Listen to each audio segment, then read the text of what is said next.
Praise you, Abba. You are good. Your grace and your mercy endures forever and ever is your faithfulness. Praise you, Abba. You are good. Your grace and your mercy endures. And what is your grace and your mercy enduring? It's enduring us, our wicked, wicked ways. Let us hear the words from your prophet, Isaiah. Isaiah. Yes, Yahoo. Isaiah. Let's continue.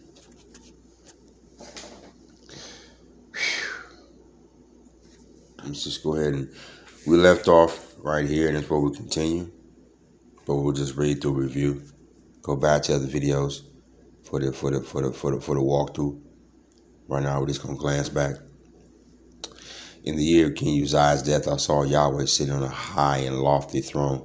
On a high and lofty throne. The hem of his robe was filled. The hem of his robe filled the temple. Sephirim stood over him, each with 6 wings, 2 for covering his face, and 2 for covering his feet, and 2 for flying.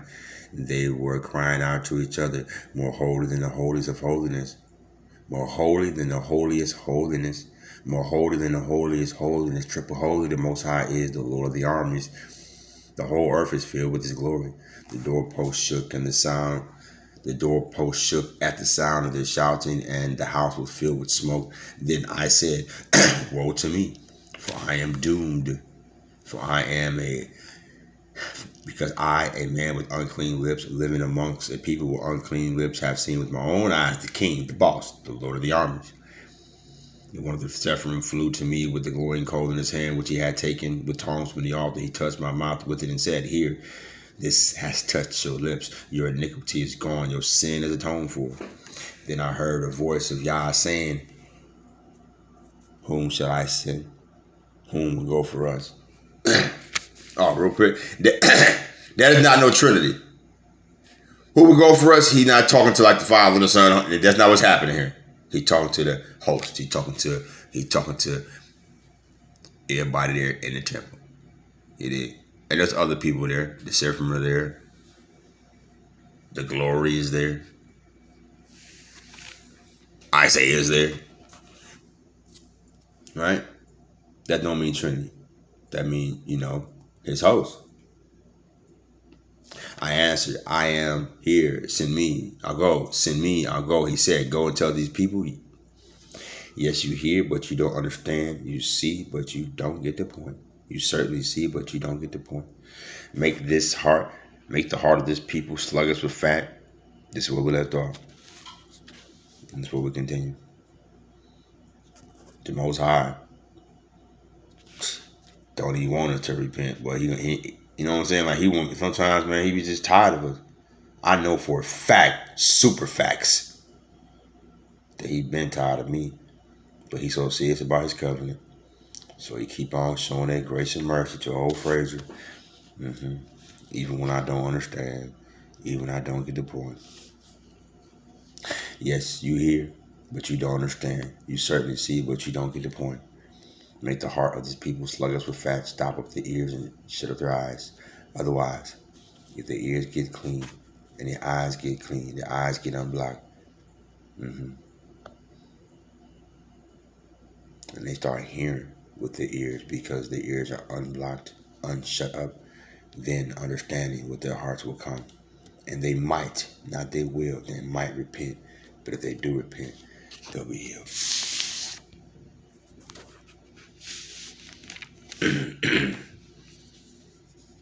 This is the prophet.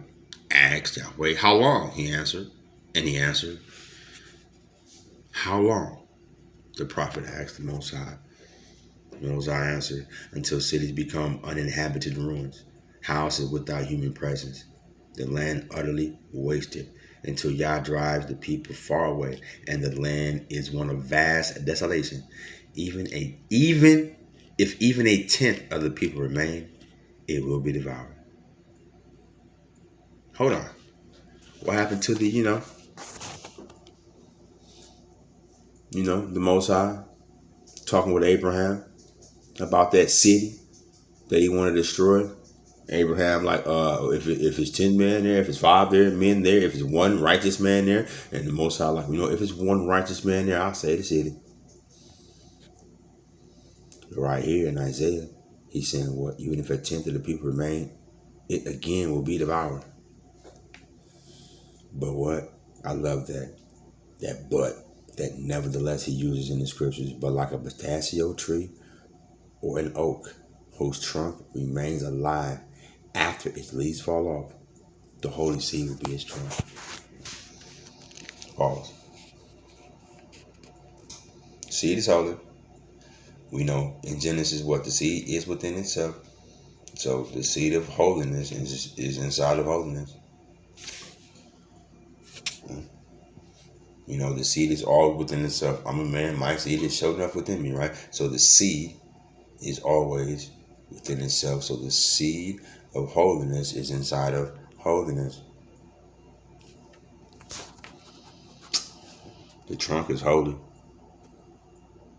The trunk is holy. Oh, snap. The trunk is holy.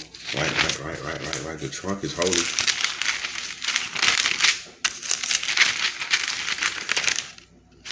Right, the trunk is holy. This is why it says, back up a little bit, Isaiah, the trunk is holy, right? I want to sing a song for someone I love, a song about my loved one and his vineyard. My loved one had a vineyard on a very fertile hill. He dug up its stones and cleared them away, planted it with the choicest vine, built a watchtower in the middle of it, and carved out in its rock a wine press. He expected it to produce good grapes, but it produced only sour wild grapes. Now, citizens of Jerusalem, people of Judah, judge between me and my vineyard. What more could I have done for my vineyard that I haven't already done in it? So why would I expect the good grapes to produce wild sour grapes? Now come, I will tell you what I would do for my vineyard. I will remove its heads, its grapes will be eaten up. I will break through its fence, and its vines will be trampled down. I will let it go to waste. It will neither be pruned nor hoed, but overgrown with briars and thorns. I will also order the clouds not to let rain fall on it. Right? So he's going to cut it all off. He done cut the whole tree off. Everything that he was trying to do, when he was trying to till his husbandry, only thing that was left over there, nothing. Only thing left was the trunk. But even that trunk, still holy.